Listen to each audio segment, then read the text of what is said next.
Boa noite.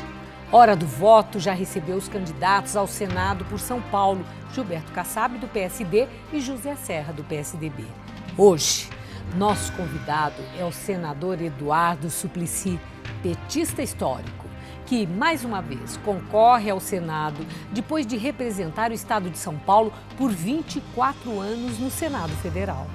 Eduardo Suplicy já foi deputado federal, vereador, já concorreu como candidato à Prefeitura de São Paulo e também ao governo do estado, sempre pelo PT.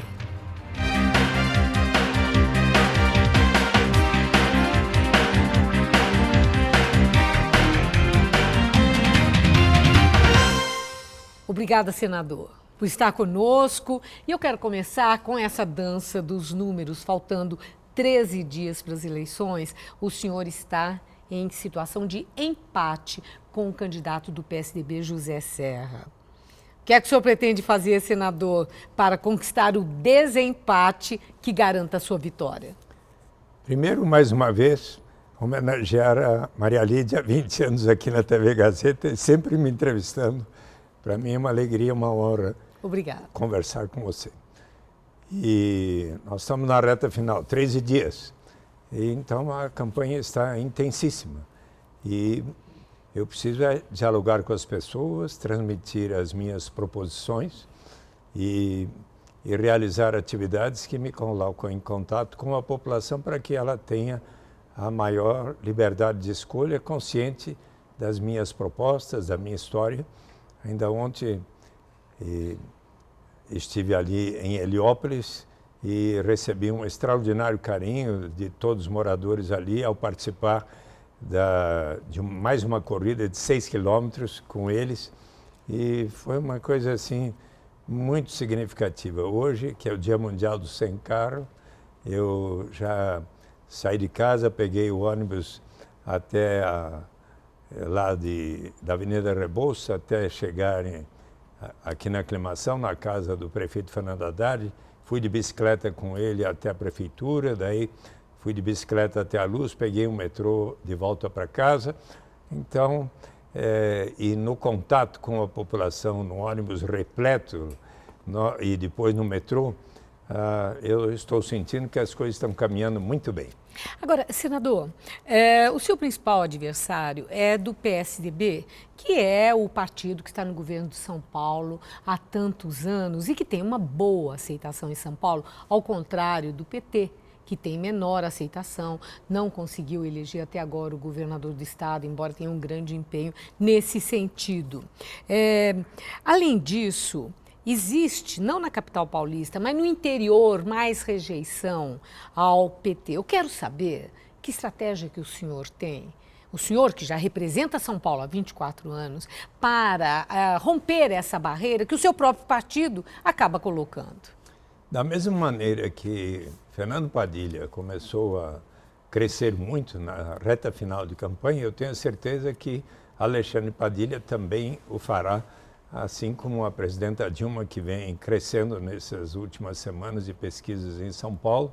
E eu próprio estou tendo boas notícias. O Diário do Grande ABC informou que na última pesquisa eu continuo empatado, mas já à frente nas 7 cidades do ABC. E isso decorre muito de como as pessoas estão sabendo das minhas proposições para fazer do Brasil uma nação justa, civilizada, através das melhorias de oportunidade de educação, a defesa do tempo integral, das boas oportunidades desde as creches até o ensino universitário, o Pronatec, a defesa do sistema de saúde com mais médicos, que agora atende mais de 50 milhões de brasileiros que antes não estavam sendo atendidos, o estímulo às formas cooperativas de produção. Você sabe de quanto eu tenho estimulado as formas cooperativas. Eu sou muito amigo da cooperativa dos vendedores ambulantes aqui do Parque Ibirapuera.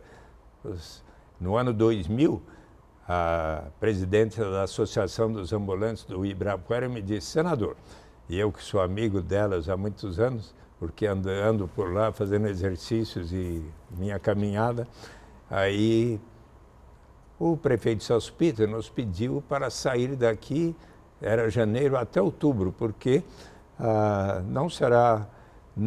haverá uma licitação, 5 empresas tomarão conta de 5 quiosques. Então, se quisermos, poderemos ser empregados. Mas como, se algumas de nós estamos aqui há 10, 20 anos, muitas de nós, algumas com deficiência, será possível? Eu perguntei, por que você não forma uma cooperativa? E fui até Celso Pitta e Ricardo Otaki lá, estavam na missa de aniversário de 25 de janeiro, ponderei a eles, eles terminaram com aquilo, formou-se a cooperativa. Você que gosta de andar no Parque Ibirapuera, ver lá as moças, um dia pergunte à presidenta Antônia como é que funciona a cooperativa, uma coisa tão bonita que lhes dá muita dignidade e todas as suas crianças e adolescentes se formando em universidades, são coisas que eu tenho defendido.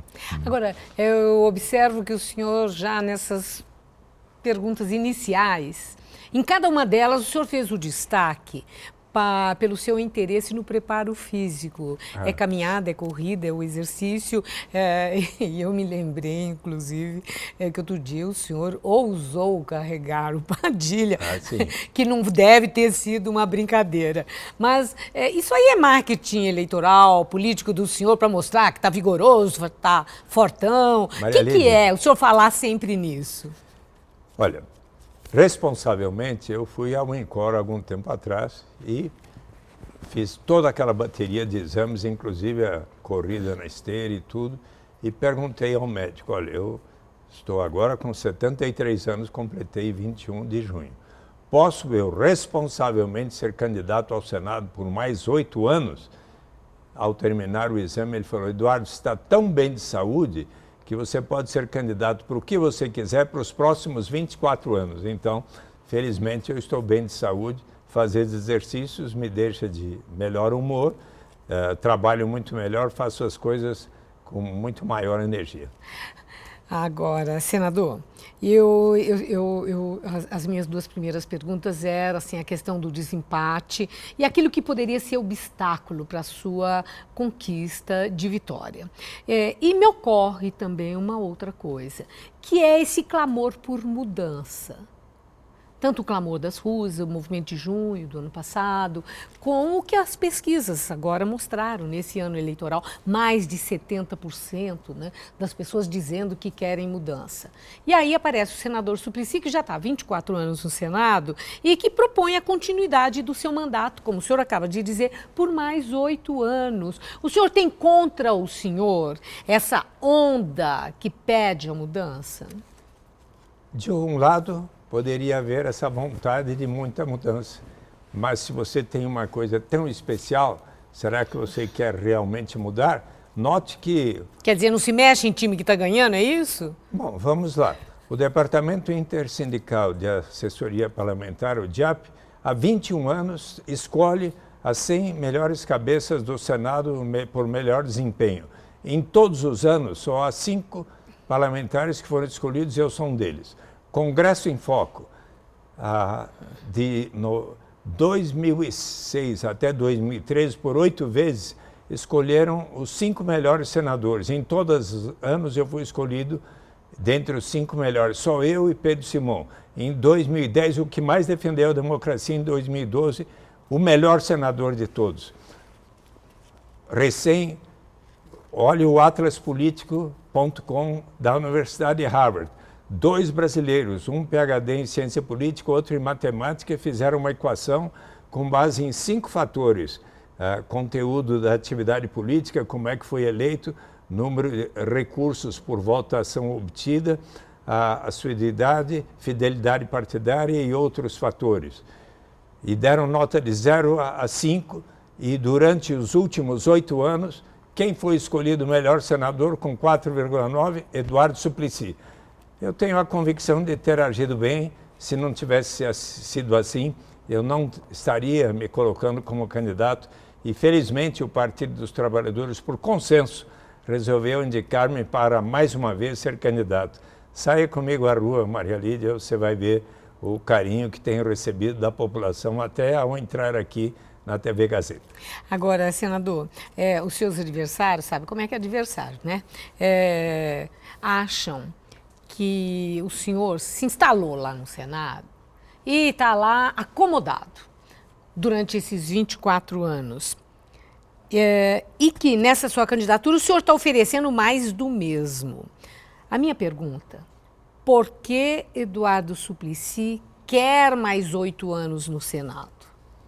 Primeiro, para defender tudo aquilo que possa dar continuidade àquilo que o presidente Lula, a presidenta Dilma vem realizando e aperfeiçoando. Por exemplo, o programa Bolsa Família, que passou de 3,5 milhões de famílias atendidas a 14 milhões de famílias atendidas. Ainda faltam mais de 5 milhões, 27% para completar a busca ativa que a presidenta tanto quer para todas as famílias que não recebem até R$ 154 per capita e que precisam e podem obter o auxílio da Bolsa Família.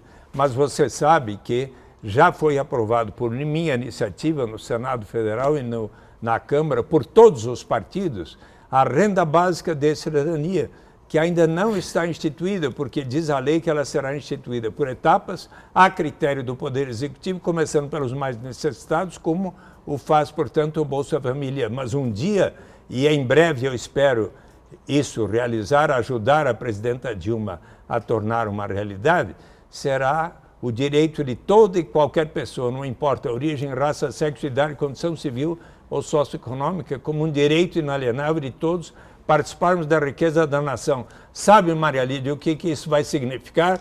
Disseram os 200 participantes do último Congresso Internacional da Rede Mundial da Renda Básica em Montreal, no Canadá, em junho último, numa carta à presidenta da República, que isso será algo tão importante quanto foi a abolição da escravidão e a instituição do sufrágio universal. É porque eu acredito tanto nisso que eu avalio que é necessário continuar sendo senador até que estas coisas aconteçam para valer.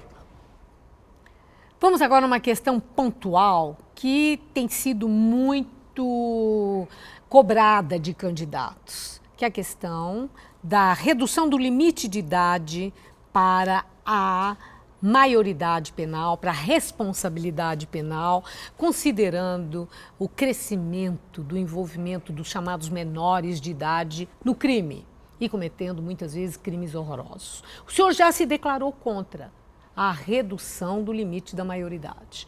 E o senhor acha que esses jovens que se envolvam no crime devem ficar mais tempo nos processos em reclusão social, mas em processo socioeducativo. A minha pergunta é, o senhor acredita mesmo, senador, que esses jovens que são usados pelo crime, que estão envolvidos no crime, depois de praticarem o crime, indo para essas instituições, como a Fundação Casa e outras semelhantes, que substituíram a chamada FEBEM, que essas entidades têm condição de promover a reeducação, sociabilização desses jovens, tem elementos, tem condição, ou essas casas se tornaram verdadeiras escolas de revolta e de crime? Elas precisam ser modificadas e as ações socioeducativas têm que ser muito melhoradas. Além disso, é importante que nós venhamos também a considerar as penas alternativas. Um jovem que causou um mal grande à sociedade, ele poderá, por exemplo, realizar as chamadas penas alternativas, isto é, se ele souber dar aulas de português, de alfabetização, se ele souber ser um enfermeiro e trabalhar no pronto-socorro, no hospital, se ele souber construir, sabe de construção, poderá ir construir uma escola. Para qualquer assim crime ou o senhor está falando apenas de infrações leves? Os mais diversos, inclusive para a recuperação inclusive completa, os graves? Para ele ser transformado. Mas eu quero inclusive lhe contar, os graves, aqueles chamados hediondos? Acho que sim, também, porque a pessoa precisa ter a oportunidade e efetivamente, ao invés de ficar lá na prisão, se tornando ainda um criminoso mais perigoso, ele poderá ter condição de efetivamente se recuperar. Mas mais uma coisa que eu quero lhe contar.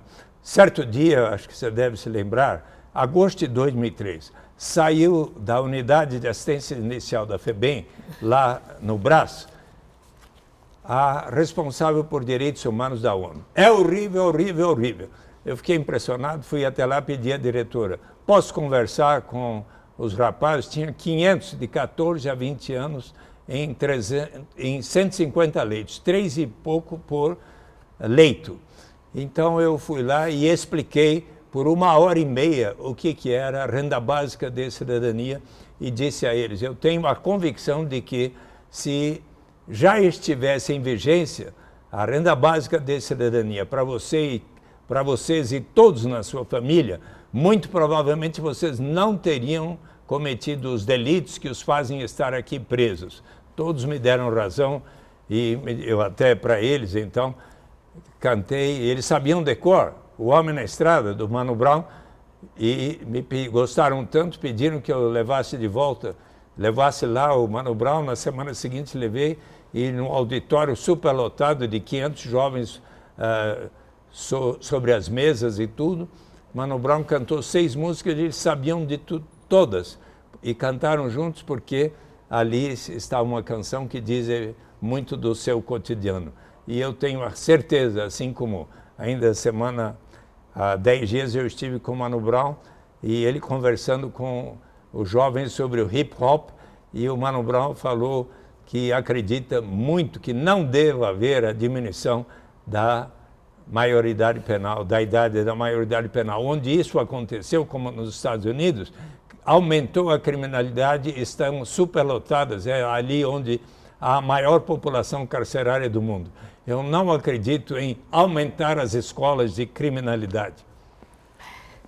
Senador, ainda voltando àquilo que aqui mesmo, na hora do voto, alguns dos seus adversários disseram que o senhor se apresenta como candidato honesto e do bem, entretanto que o senhor esconde na sua campanha que é do PT.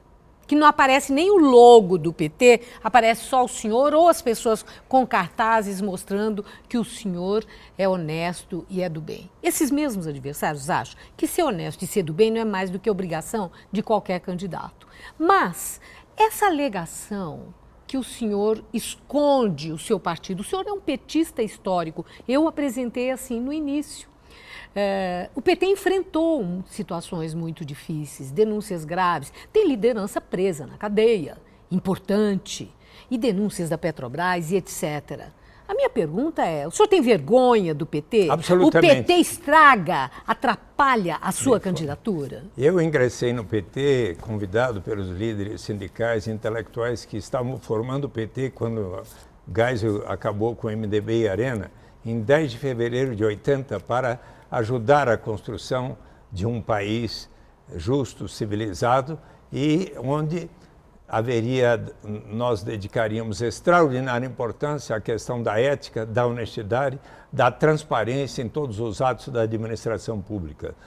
Quando nós estamos numa família ou numa organização como o PT, que tem 2 milhões de filiados, obviamente alguém pode cometer um erro. E daí eu, por exemplo, vou sair da família ou vou procurar adotar aquelas medidas que venham a prevenir e evitar que ocorram aqueles erros. Eu, exatamente por isso, tenho apresentado no Congresso Nacional a proposta para que tenhamos transparência em tempo real de todas as contribuições aos candidatos e partidos políticos e para que todos registrem no seu sítio eletrônico todas as contribuições, como eu fiz em 2006 e estou realizando agora. Você sabe que a Justiça Eleitoral exige em agosto, em setembro, mas depois de meados de setembro até o 4 de outubro, isso não é exigido e vai ser publicado somente depois.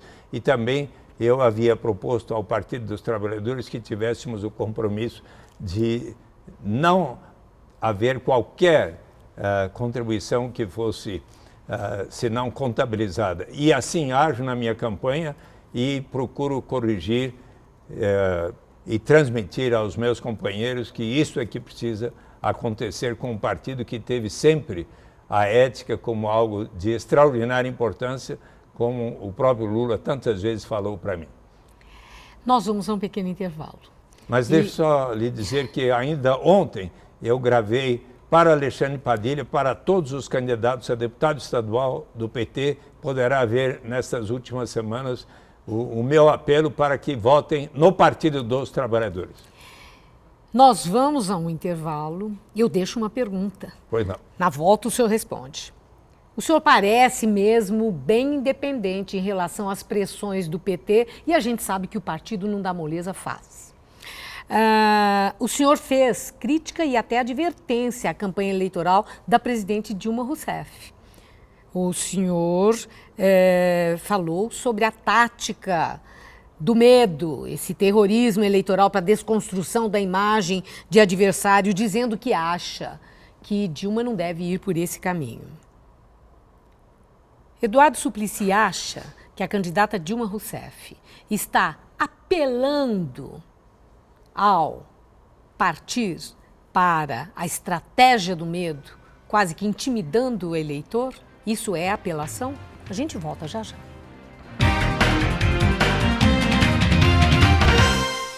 E estamos de volta com Hora do Voto. Hoje entrevistando o senador Eduardo Suplicy, que é o candidato do PT ao Senado. Suplicy é candidato à reeleição. E a questão que eu havia deixado, senador, é sobre a advertência que o senhor fez ao marketing eleitoral da presidente Dilma Rousseff, candidata à reeleição. Que o senhor entende que a estratégia do medo não precisa ser usada, não deve ser usada. O senhor falou isso, que ela tem o que mostrar. A minha indagação é se Dilma Rousseff, a candidata, está apelando quando adere a essa estratégia do medo. Eu tenho todo o respeito pelo João Santana e os comunicadores responsáveis pela campanha da Dilma, mas eu gosto muito mais quando ela enfatiza todas as coisas tão positivas que ela tem feito e deseja fazer ainda melhor. Se você então acompanha o meu programa, você sabe que, em que pese meus adversários tenham feito críticas a mim, e eu procuro dizer das coisas positivas que eu tenho feito. Chico Malfitani é o meu responsável pela comunicação. Eu sempre agi assim e muitas vezes com ele. E vou continuar sendo assim. E certo dia, quando aconteceu aquela comparação de Marina Silva com Jânio Quadros e Fernando Collor de Mello, foi quando eu, então, numa parte ao senador Jarbas Vasconcelos, mencionei, olha, minha recomendação ao partido é que procurem transmitir sempre os aspectos positivos, porque é isso que a população, acredito, mais tem vontade de ouvir e conhecer dos candidatos. Quando a campanha de Dilma exibe um vídeo como aquele dos banqueiros, ali dando risada, e a comida sumindo da mesa do cidadão comum, né? Isso demonstra desespero do PT diante da candidatura de Marina Silva, como afirmam os apoiadores de Marina? Eu acho que não. Eu acho que a presidenta Dilma Rousseff, que hoje lidera as pesquisas de opinião e avança com a possibilidade muito forte de vencer Marina Silva no segundo turno, eu tenho muita confiança de que ela poderá se tornar uma presidenta ainda melhor no seu segundo mandato, e por isso a estou apoiando. E eu note que eu tenho sim amizade por Marina Silva, que chegou até a declarar que, se fosse eleitor em São Paulo, votaria em mim. Mas eu quero também assinalar, porque ela chegou a dizer até que gostaria de ter pessoas do bem como eu em seu governo, mas eu preciso aqui lhe dizer, e a Marina Silva, o meu compromisso, diferente de outros, é de ser senador pelos 8 anos, se o povo me conferir outra vez a sua confiança. O que o senhor está dizendo é que, se Marina Silva for eleita, o senhor admite a possibilidade dela ser eleita e aí está reiterando que não deixa o Senado? Eu serei senador e quase que certamente, na minha avaliação, da base de apoio da presidenta Dilma Rousseff. E serei senador pelos 8 anos, esse é o compromisso que eu assumo perante você e todos os telespectadores. A última questão, o senhor falou em base de apoio. O senhor acha que, seja quem for o presidente eleito, deve continuar com esse mesmo modelo de presidencialismo de coalizão, onde o presidente da República fica quase que refém daquela base de apoio, tão voraz, exigindo cargos em troca de votos? Eu tantas vezes tenho dito da tribuna do Senado e vou aqui concluir com a seguinte afirmação. Minha recomendação à presidenta Dilma Rousseff, que eu espero ver reeleita, e a qualquer presidente sempre, é que diga a nós parlamentares, procurem sempre votar de acordo com a sua consciência em defesa do interesse público e jamais por causa de qualquer designação de nome que você tenha feito ou porque foi liberado ou não alguma emenda. Seja quando eu estava na oposição, seja na base de apoio, eu nunca fiz qualquer indicação de nome e nunca relacionei meus votos a qualquer liberação de emenda que porventura tenham apresentado.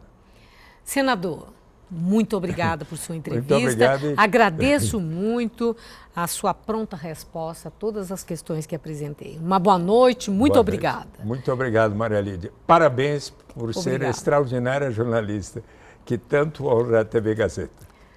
Termina aqui Hora do Voto.